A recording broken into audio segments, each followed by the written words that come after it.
Hello, everybody, and welcome to the next GRL podcast. We're getting close to the number 15 mark of podcasts, and this week we were racing around Australia. A new surfaced track with some technical changes considering corners and chicanes, so the lap times were considerably faster than ever. And it was also the first time we raced in Melbourne in the Ground Effect Racing League. So definitely some very interesting races we had from our 7F1 divisions, but also our F2 division.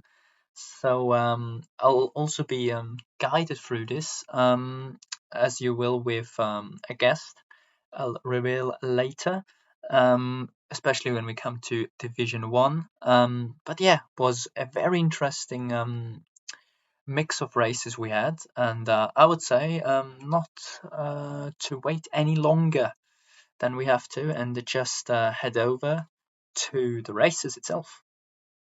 So, first off, we obviously start with Division 1 like every week, and once more it was Team Sora who wins in Division 1 here at Australia for Red Bull, unlike in real life, where the Red Bull wasn't really very reliable back then. B4 finishes second for Mercedes, so it's damage limitation for him, with Aaron in P3 for Alfa Romeo, not Alpine like the result screen says. Blade finishes fourth, so also kind of a solid result for him, but probably I'm hoping for more. We'll hear more about that later, I guess. Envy Arthur or Firmsy in P5 with Drazi in P6. Partick picking up another couple of points in P7 with God of Gaming in P8. Celtic in P9 and Jipper after qualifying third and his second race of the season finishing only 10th. So as said, the fourth win of the season for Sora, so that's not too good for his competitors, and you can see that it actually isn't in the driver standing. Sora now leads with almost 40 points in the Drivers' Championship from B-Ford, with Blade 12 points behind the Mercedes driver, and Drazi almost 70 points already behind Sora. So this might potentially be his championship almost over at this point, with Ninja and Rain still on 73 and 70 points. Another DNF for Rain. Michael Dale on 69 points still. He couldn't attend in the end, but definitely some chances still on a best of the rest position for him this season, with Rage on 54. Party climbing up to 50 points into ninth of the driver standings. He's the first driver to improve his position compared to the last week, with Aaron on 49 points just behind him. Like in the last couple of weeks, Alfa Romeo dropped off slightly, obviously. The retirement from Alex Barber at Australia, the safety car restart, helped this case. So Red Bull still leads 12 points from Williams. So still very, very close, and I think we can all agree that Red Bull with Sora and Michael, as the Williams with Drazi and Blade, have two great lineups, while the others struggle slightly. We then got, as said, Alfa Romeo in third, Mercedes in fourth, McLaren in fifth, Alpine dropping down to P6 due to a couple of points from Arthur. Aston Martin then behind Alpine, with Ferrari, Haas and AlphaTauri rounding off the team standings table. And I'm very glad that I've actually got a Division 1 driver with me tonight to go through everything.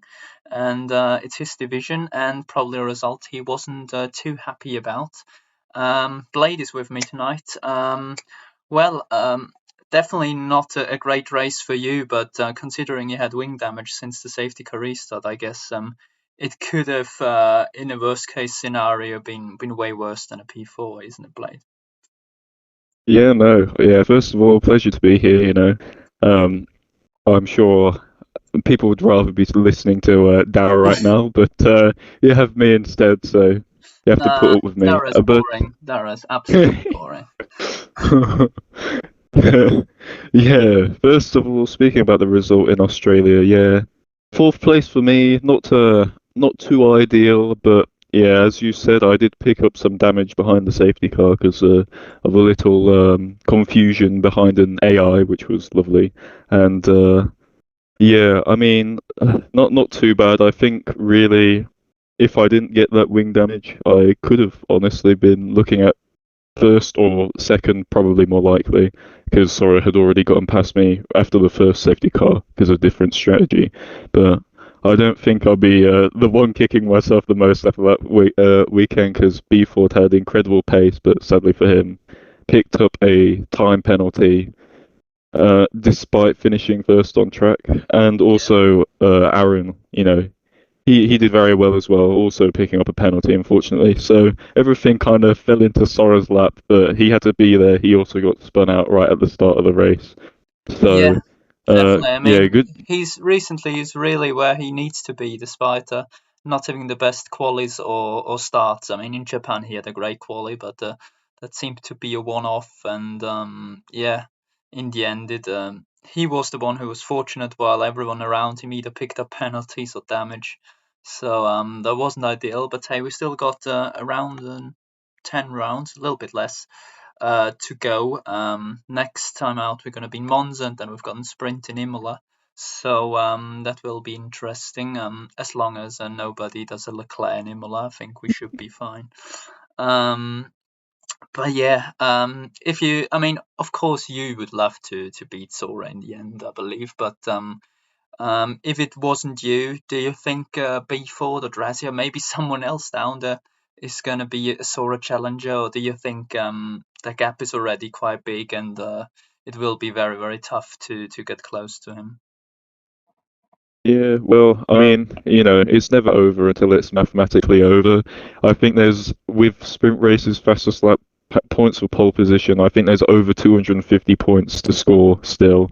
So that's more than any of us in the top four Yeah, have scored. So I don't think it's much too early to say we're out of it, but I think certainly we can all agree that all the top, well, everyone really who's looking at the standings can see, the points lead he has is pretty ominous, and if he keeps up the momentum he seems to have right now, it's certainly not great that we have to also claw back, 50, or well, less for B for 50 for me, I think.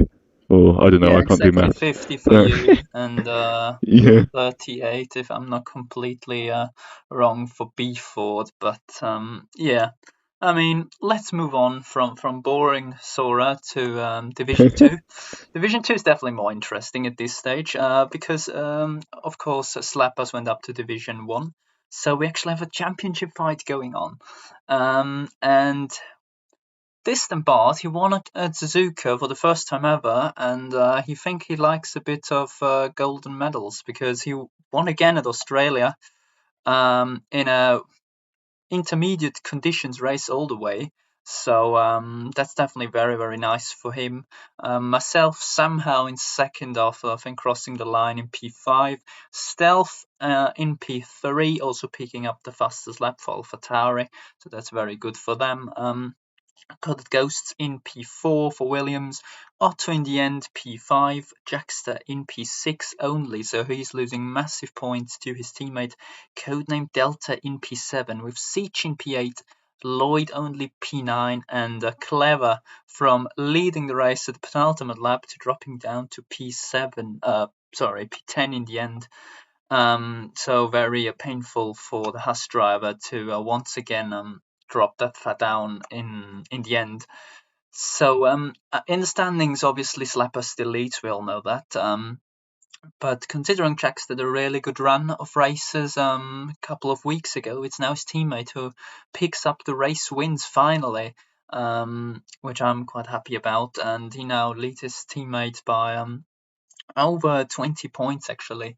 But behind those two Alpines, it's quite close as well between Lloyd, Otto, and myself, Atom. So that's very, very interesting. Panos also back there with Delta, Clever, and Dan. So it's still all to play for, but there are kind of a little bit of gaps, as said, from Panos to myself and from Lloyd to Jackster. So should get a bit closer ideally, but yeah, I mean, as we said earlier, there is already some fire in there in the Alpine garage. I mean, Distenbard and Jackster obviously both fight for a championship. They also were quite busy in the stewards' room with tickets and appeals, not always against their competitors, but also against themselves, to say the least. Yeah, in the team standings, though, it's looking good for the French team. They lead with 280 points, and I believe that's the most points any constructor has so far. Then we've got Ferrari on the triple two with 222 points. Red Bull then on 156, just ahead of Aston Martin on 148. Mercedes on 133, so it's very close between those three teams for a potential best of the rest constructors position. Alfa Romeo then on 102 with Hassan 74, and then at the back it's really close between Williams, AlphaTauri, and McLaren Racing with 58, 48, and 47 points. But as said, from the Jackster winning streak to the Distenbard winning streak, as it seems, he really seems to found some pace in the last couple of weeks, and maybe he's the one we have to look out for in the championship, and not his teammate. What do you think about that Division 2 campaign? Yeah, well, first of all, looking a bit closer than Division One right now. Obviously, we've slept us out of it, but yeah, very good results from Bard from getting his first win last week, and then obviously coming to this week, he's also managed to win again. So a nice 50 points for him, and obviously yourself, you've scored a lot of points since you've joined. So maybe you'll be looking to challenge. Yeah, Um, we try, we try. yeah, yeah. Um, and obviously Jackster he's very quick in qualifying, so if he can convert to, convert his qualifying to race wins like he has been doing previously, he's definitely one to look out for. But yeah, I mean, I saw both Williams drivers up there at the start of the race, but sadly for our overall constructors campaign, they dropped down a little bit. So I think there's a lot of names who can be in the mix. Obviously, Clever, defending champion, down in P10 got very unlucky. So I think there's a lot of drivers in Div 2 who can, mix up the championship and. I can see in Div 2 having a completely different order, one week to the next because it's all very close, especially in the midfield. So It definitely is. I mean, once again, quality at the top was quite close. I think the top five was split by 1.5 tenths. That was very good if you consider in Division 1 the top two was split by two. So yeah, as a distant Bard and Jackster seem to have it all under control for now. But I mean, come the end of the season, maybe the two Alpines start tangling a little bit, and that could probably put Lloyd, Otto, and myself into it. If not, Panos, Clever, there's a good couple of races as well as Delta and Dan.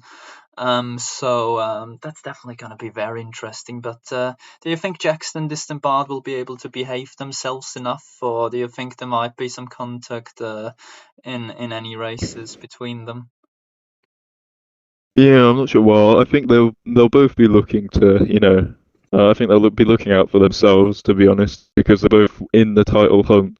But I don't think they'll also be looking to ruin each other's races. So I think hopefully for their sake they can keep it clean.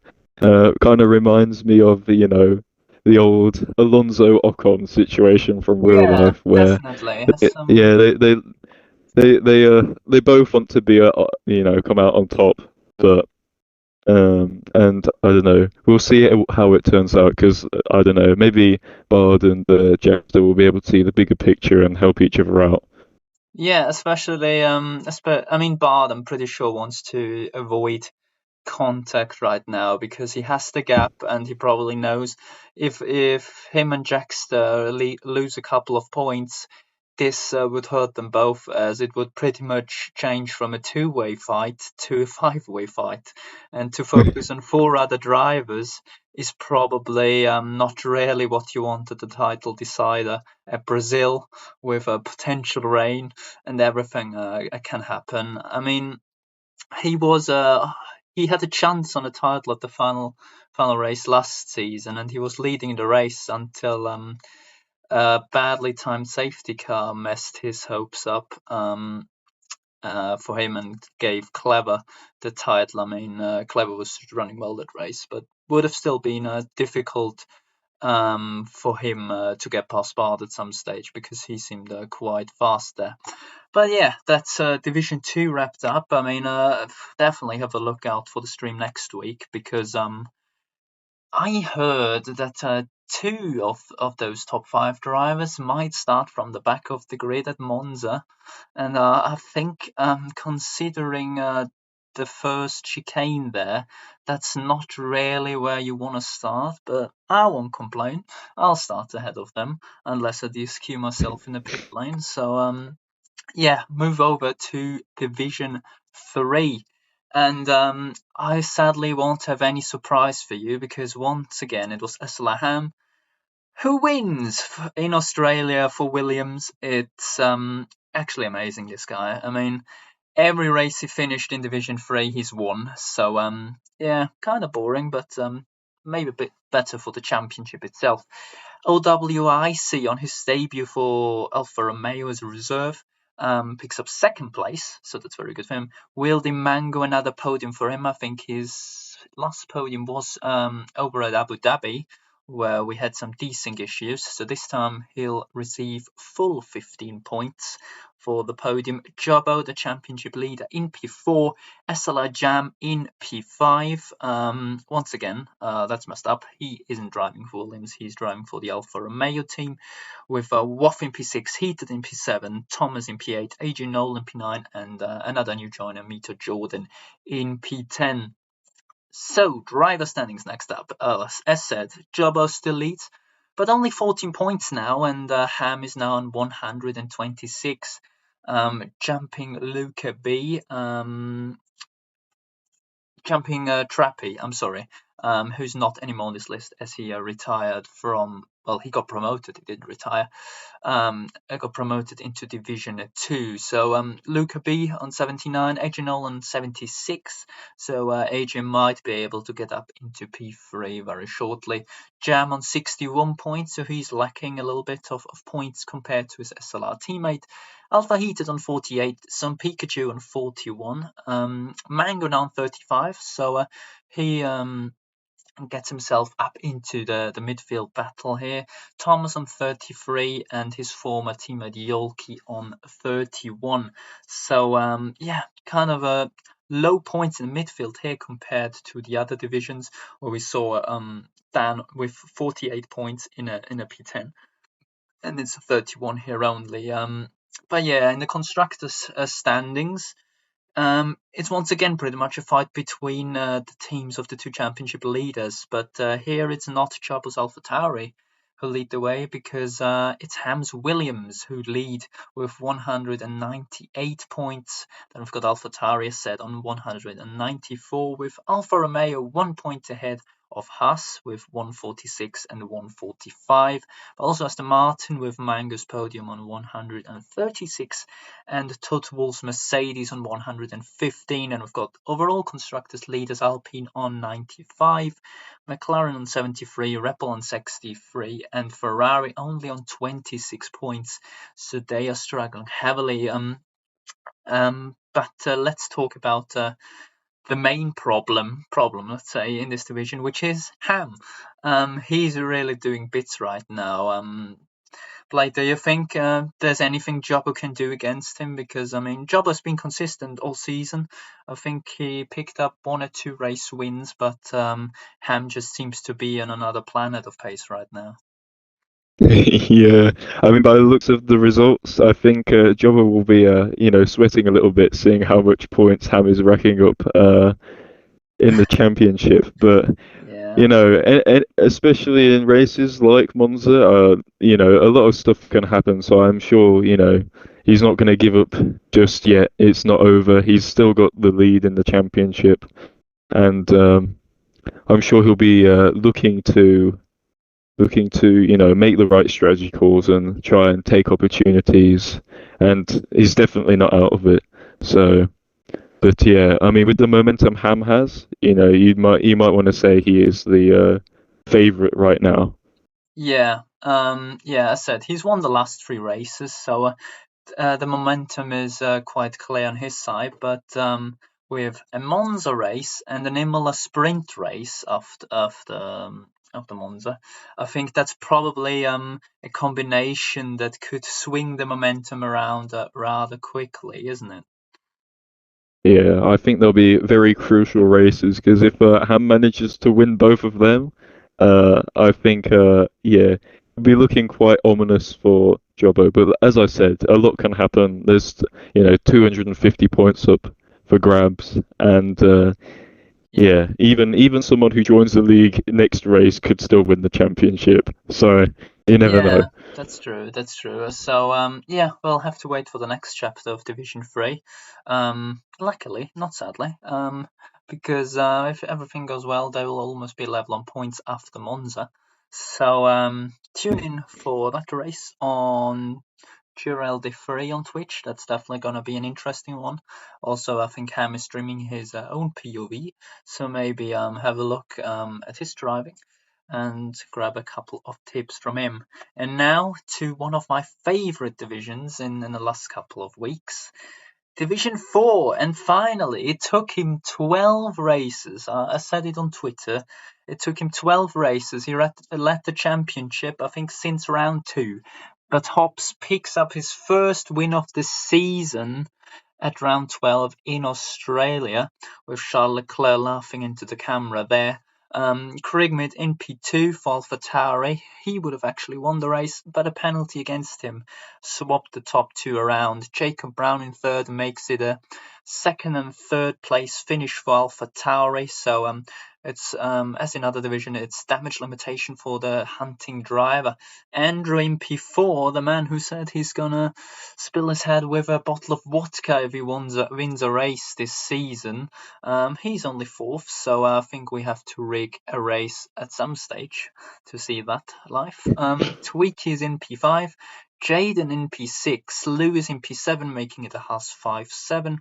Jake's in P8, Maldonado in P9, and Dobby in P10.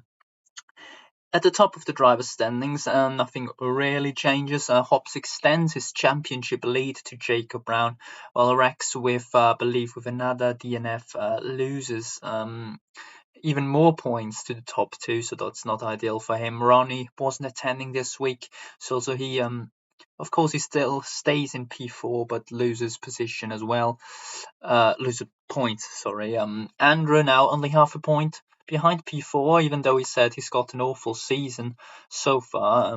He's still sitting in P5, so very solid for the defending Division 4 champion, we actually have to say. Lewis then in P6 with 59 points, moving ahead of Erna on 54. Michael on 52, with Dobby on 44, and Krigmid moving up into the top 10 with 38 points, just ahead of, as Adam would say, the speedy Swede of Jakob KF22 in the Alpine. Team standings. It's no surprise if you have looked at the driver standings. Ferrari lead the way with 236 points. So after we had a look earlier, horrible Division 3 team standings table, they lead the way in Division 4, so they make up for it here. AlphaTauri only 22 points behind, though, with 214 points scored. Then we've got McLaren on 167, Williams on 139, Aston Martin on 113, with Alpine only 12 points behind them. Haas very close as well. Alfa Romeo drops off a little bit with Red Bull and Mercedes, so the top two teams possibly when it comes to efficiency in real life, sitting 9th and 10th with 39 and 38 points.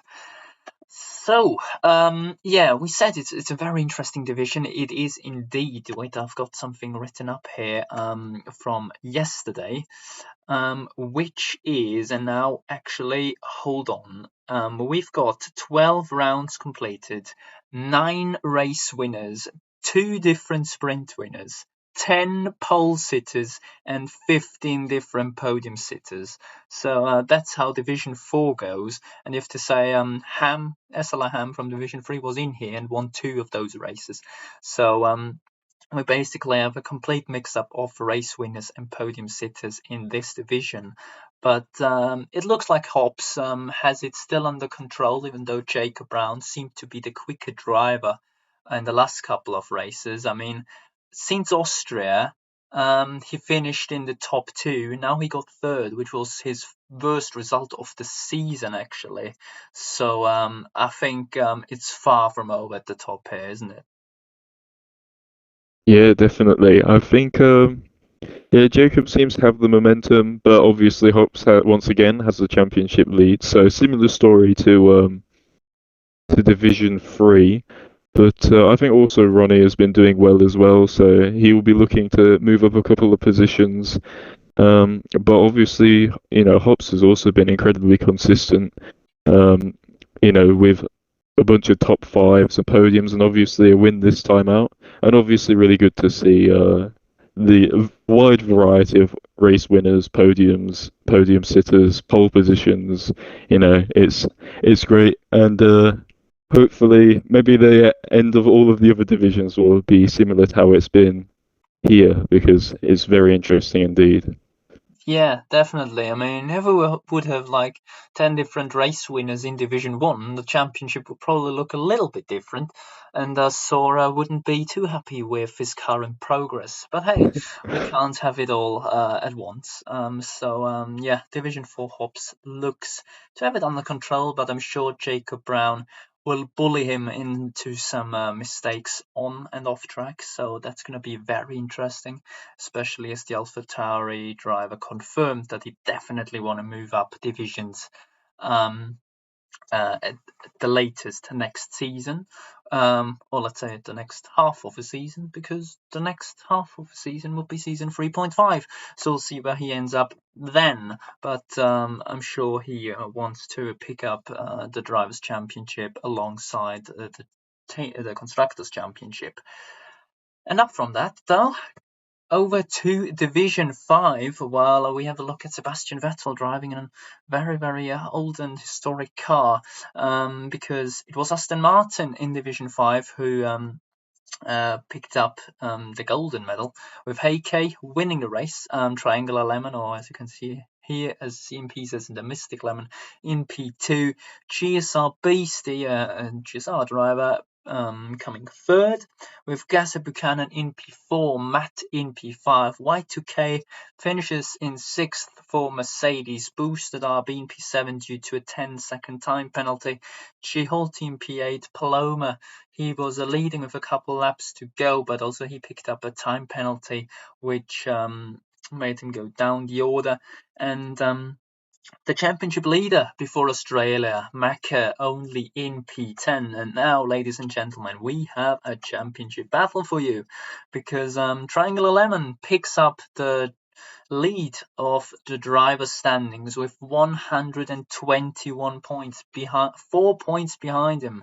My Austrian colleague of Heike on 117. Then we've got Maka on 114, and lurking behind them, Boosted Abi on 86 points. So we maybe are on for a four-way battle in the driver standings with 4 different teams. So possibly either team orders, absolutely no team orders going on at those 4 teams when we get the four-way battle. Mashallah then on 70 points in P5, 2 points ahead of J Street on 68. Then Batsy on 64, not gaining any points due to a heavy crash at the exit of turn 2. Gaza on 46 points, he moves up. Giuseppe on 42 points after his Ferrari debut.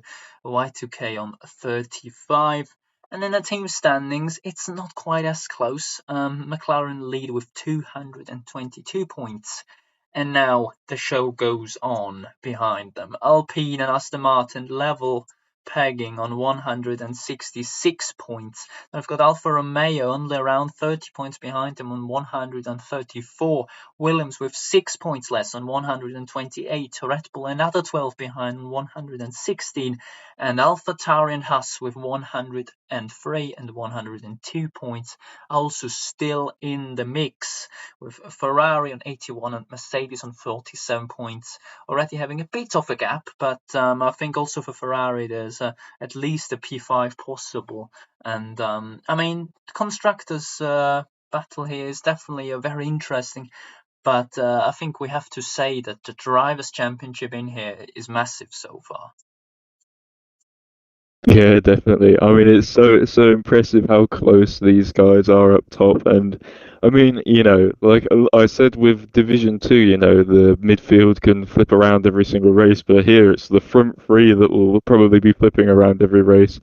And I mean, during the race, obviously, I was quite impressed with the front two of Heike and Lemon because they didn't pick up any penalties. They kept it clean. No spins, and I think Beastie obviously he had very good pace, but I think a couple of mistakes crept in after starting on pole, and not as good of a start as AK helped him get the jump to get past them. But I think more racing like this, please, because what a great battle.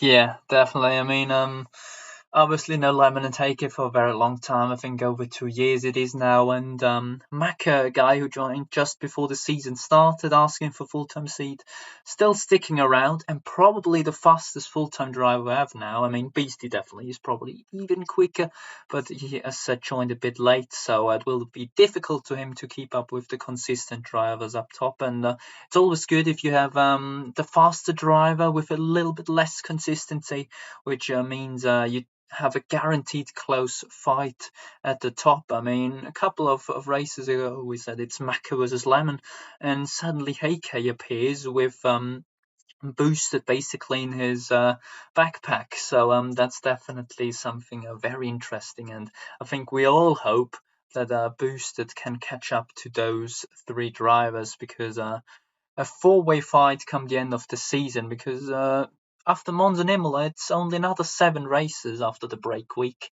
And as said, in this break week, I think everyone will look at the tables and say, now or never is the chance to pick up a trophy. I mean, Boosted knows how to win trophies. I think he who won a couple already. He's here since season 1, but yeah, he's got some points to claw back on the top 3. Now, from a great championship battle to an absolutely boring one, I have to say, into Division 6. But it wasn't the championship leader who won. It was another Aston Martin, so in the lower divisions. Aston Martin is really delivering. Callum Ladlow wins his first GRL race in his racing career at Australia. As we see Sebastian Vettel laughing at us this time with Echo in P2, 10th Cannon in third, the probably closest rival to Echo, also coming to Australia and finishing it off with a podium. Simon Duff in P4, J-Tilp in P5, Flying Luge in P6, so a double top 6 finish for Mercedes. Silks in P7, Boom in P8, Rockingham in P9, and Luke Ghosty in P10. Driver standings, as said, not quite the closest championship here. Echo on 196, and I think with that point score so far, he's also the championship leader with the biggest amount of points. I mean, not that I am surprised about it at this stage. If you look at the gap, I mean, it's almost 70 points to 10th Cannon, who is on 127 and only just passes Azrael, who's on 121. Callum Ladlow now on 86 in P4 in the championship, so maybe he can get close to P2 or P3, but P1 is definitely a long shot. Ali MUTD, he's pretty much on his 78 points since like 5 rounds ago. So I think he's having a bit of a tough time in the championship. Pand on 58.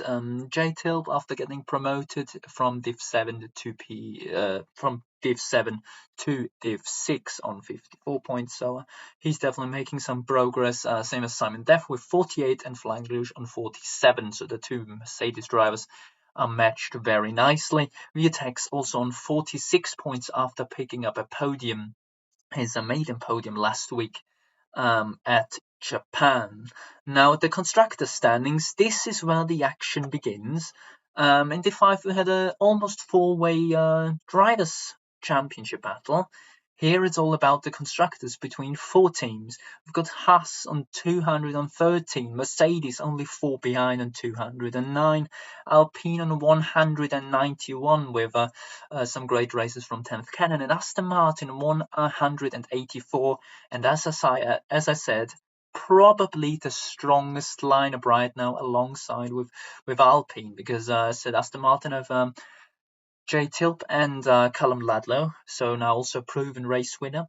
Same as Alpine with 10th Cannon, who won the Hungarian Grand Prix, and Dubs Gamer, who couldn't turn up this week. But I think if both Alpine drivers can turn up and score a couple of points, then they might also pressurize Echo and the Haas team a little bit, because it's not too many points. It's 21 points, so a retirement in any race of Echo and the Constructors' Championship might be in danger for the American team. Then I've got Alfa Romeo on 124, Alpha Tauri on 101, Williams on 91 points, Red Bull on 66, Ferrari following closely with 60, and McLaren right at the back with 29 points. Well played. I think we can agree that of course it's not over. They can still score 250 points. We all know it, but it's very difficult for everyone behind to catch up. But the team standings are very close. Yeah, I mean, first of all, on Echo, he's been, it's not like in Div 2 or Div 4, or not Div 2, Div 3 or Div 4, where, it's one driver who's recently been winning all the races. Echo has just been, I'm assuming from the results, he's been, he's always had strong pace, but his strongest, like, the strongest part of his package is being consistent. I mean, he's always up there every single race, which I think is really impressive and respectable. And moving to the constructors, yeah, obviously, between the top four, it's very close. Obviously, Haas with Echo kind of spearheading their campaign, but I wouldn't be surprised if like you mentioned, Alpine or Aston Martin with two strong drivers could get past them, because I think in the constructors it's pretty crucial to have two drivers being up there. So we'll see what happens. Obviously, yeah, a lot of points to score, but we never know what happens. Yeah. Yeah, I mean, unlike in real life, I mean, Aston Martin in Division 6 probably actually have two drivers who know how to drive a race car. But same as Alpine, because they didn't crash into each other yet. So that's definitely going to be very interesting. And also, the point of a Constructors' Championship, as you said, is to have two strong drivers and not a Verstappen and a Lance Stroll behind the wheel. So that would actually be an interesting duo for Apple. I might suggest that. But yeah, that's Division 6. To sum that up, we just hope that Echo bottles a little bit, Temp Cannon wins, and the constructor stays as close as ever. So yeah, over to Division 7. Not another. I don't know if we had any new winners so far, but Terrific Gamer definitely is a new race winner. He wins for Mercedes in Australia after beating Wargasm to the race win, and championship leader Kieran on third place here. Energy Holm, who sadly picked up a qualiban for next weekend is in P4, also for Mercedes. So Mercedes in the low divisions probably picking up a couple of crucial points after quite a poor phase recently. Doorstop in P5. He will also pick up a full-time seat for next week. Don't ask me which team because I have absolutely no clue.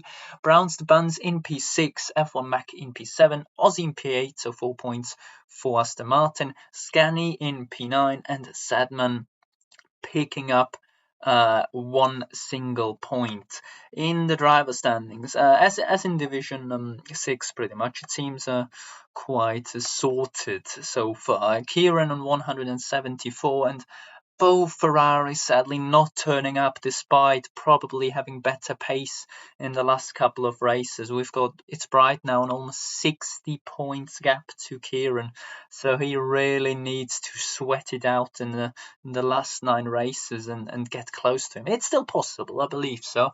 If you ask me, It's Bright definitely has the pace to win all of the remaining 9 races if his wheel doesn't break for the 1,000th time this season. McMassey on 77 points, with Matthew on 74.5 and Clipscombe on 74. Sadly, the Rebel driver hasn't turned up in a while. Wargasm now jumping up to P6 with 58 points, so that's good for Alpine's overall and Div 7 Constructors Championship. Browns Buns in 46, a very close friend from Blade, I heard. Drizzy on 45 points, Terrific Game on 44 points, and Marley on 41.5. The last Constructors' Championship of our F1 divisions, McLaren leads with 14 points from Ferrari, so that's definitely doable for the Ferrari lineup of McMassey and It's Bright. I'm pretty sure they can edge it out there on McLaren. Aston Martin on 155, so like in Div 5 and Div 6, Aston Martin doing really well so far, with Mercedes on 146 points, and then everyone else is below the 100 point mark, with Red Bull on 85, Haas on 76, Alpine on 68, AlphaTauri on 68, Alfa Romeo on 66. So 4 teams within 10 points, and then which Blade won't be too happy about. Williams on 48 at the back of the pack. But yeah, I mean, seemed to be classic Division 7 melee, but we've got a debut winner and hopefully 2 very strong returning drivers. What do you make of it, Blade? Yeah, I mean, obviously nice to hear a new race winner and with Terrific Gamer and nice a big haul of points for Mercedes, and also with Kieran championship leader. I mean, I talked about consistency with Echo, but this guy has been third place for the last 4 races, so if that's not consistent, I don't know what is. But Yeah, yeah, definitely. yeah, I think the Ferraris also, they have a very strong lineup, and they'll be looking to move past McLaren in the constructors, and Yeah. obviously, yeah, ignoring Kieran in the championship lead, it looks like a very interesting drivers championship behind that. And also in the constructors, it's kind of like in real life where you have your top teams, and then you have another 2 teams in like Alpine and McLaren fighting it amongst themselves, and then everyone else. So yeah, quite interesting.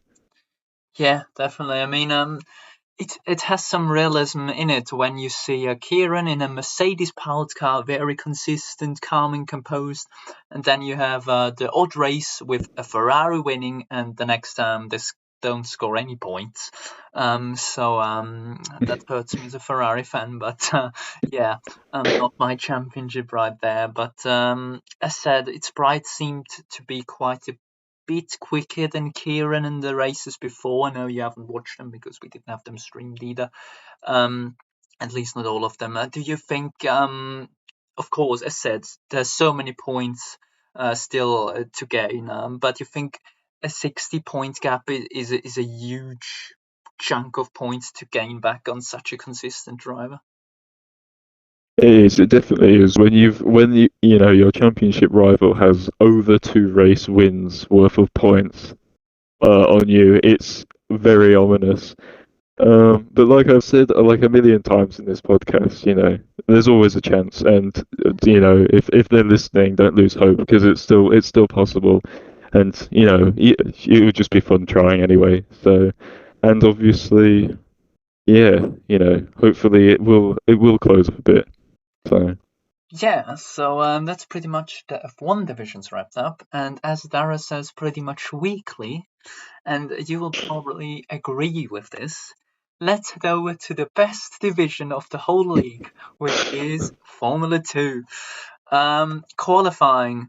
Surprise! Blade got pole.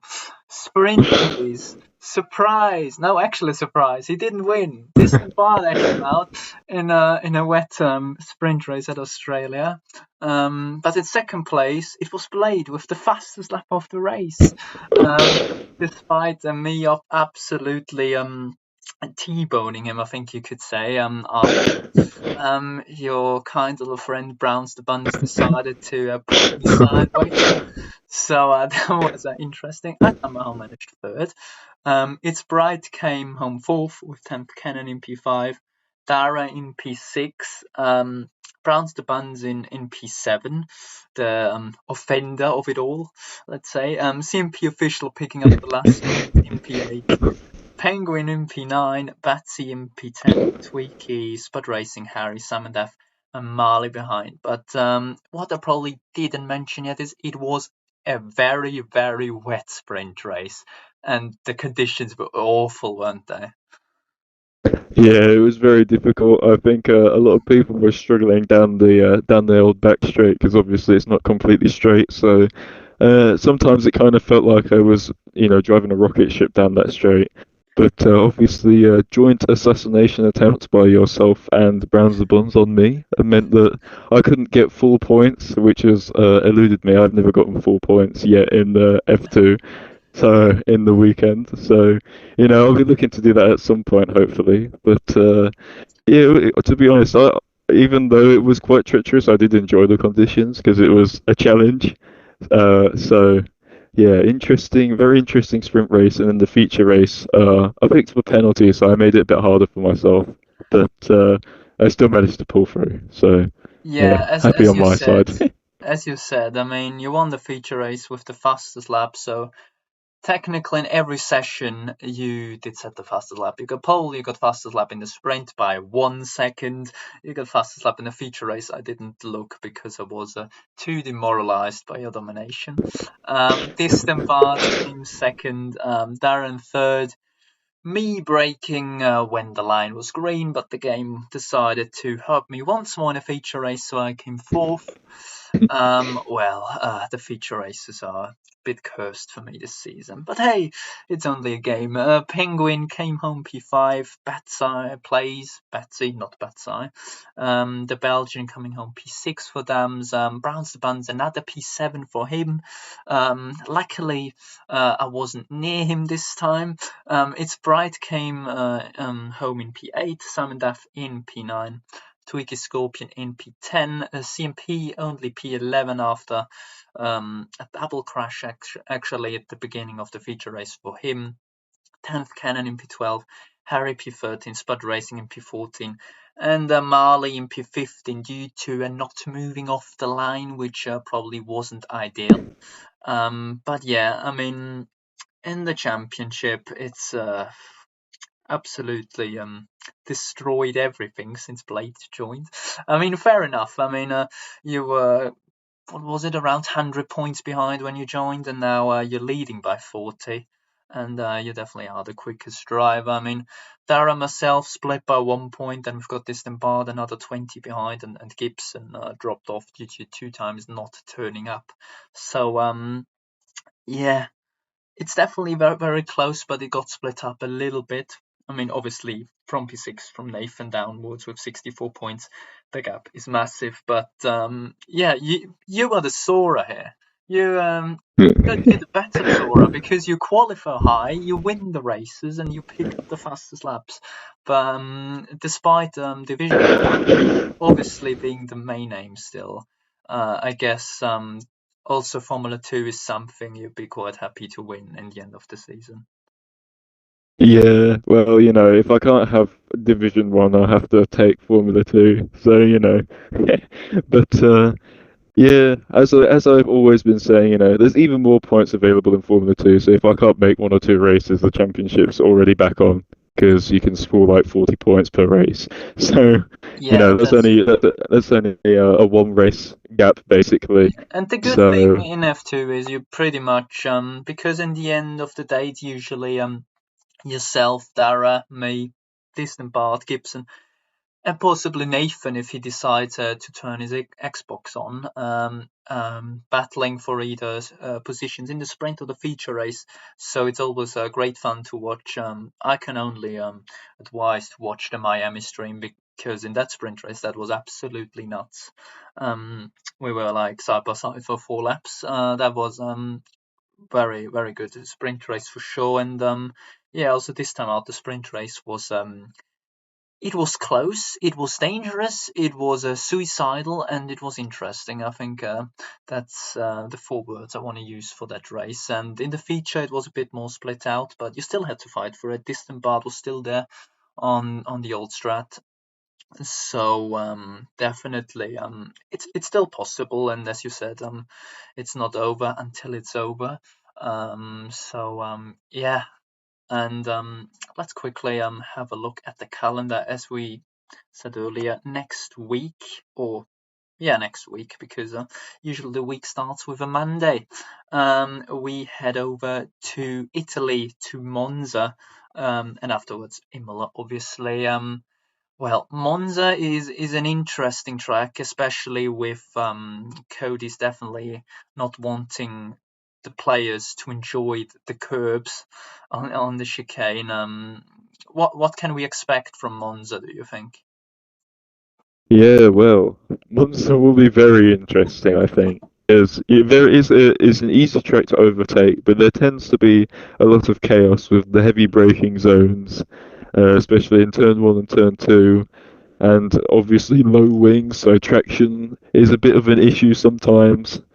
Um, so I think it will be, hopefully it won't be too chaotic, but it will be chaotic and hopefully quite interesting. And obviously, in my division, I'm hoping to, gain back some points. I'm sure, everybody like Beeford will also be hoping to do that, and Drazzy and Sora will, I'm sure, be hoping to extend his lead out of the weekend.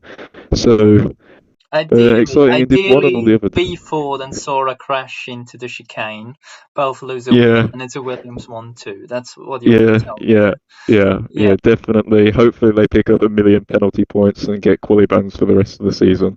yeah, that sounds like a plan. I mean, I have to talk with the stewards about that, but I think we can figure something out there. Um, well, yeah, it's in general quite interesting. I think Monza because in Division One, we have that slight skill gaps. Let's say, I mean, everyone's got a skill in Division One, otherwise they wouldn't be in Division One.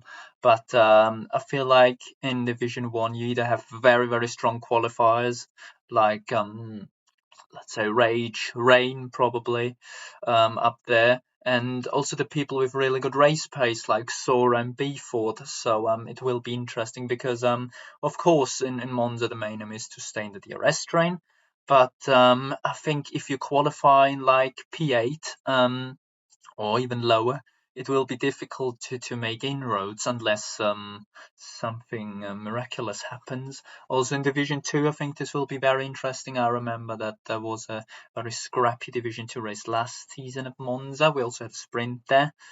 Um, and yeah, also in the lower divisions, Division 5, 6, and 7, where the drivers probably struggle a little bit on starts. What will happen into turn 1? Because I think we've all experienced some crashes in turn 1 in our racing careers. So I think that will be very interesting. So I think to finish this off, who's gonna win Division 1 at Monza, please? You probably asked me at the worst track possible because it could be anyone. Uh, I think you got to be really. I think the most important attribute at Monza for like a very skilled driver is ERS management. So someone good on their ERS, someone who will, Okay, so not not B Ford. Well, hopefully not Beeford and Sora. So, yeah, it's obviously, of course, it's going to be me that wins. No. Yeah, yeah, I'd say I'm fine with that, actually. Yeah, it's good Oh, for the this is going to championship. age like milk. So, I mean, yeah, I mean, probably will end up with two championship contenders on the podium and then someone completely random in a P3. But yeah, Dara should be back for that on comms on Monday at 8:30 p.m. So that's going to be very interesting. Considering I just had a look at the attendance channel, Blade will be there as well. As he just said, he's going to absolutely dominate quali and race and win with maximum points at that weekend. So no pressure there. Yeah, that's pretty much this week's podcast wrapped up. I said thank you to Blade for joining me because Dara has once again messed up completely and isn't here. But yeah, I'm slowly getting used to it now, so we should be fine. And I said next week we are in Monza, the Temple of Speed. So definitely join in for the streams there. And until we speak to each other, or probably have a new guest alongside myself or Dara, we'll see you in a bit. Bye bye.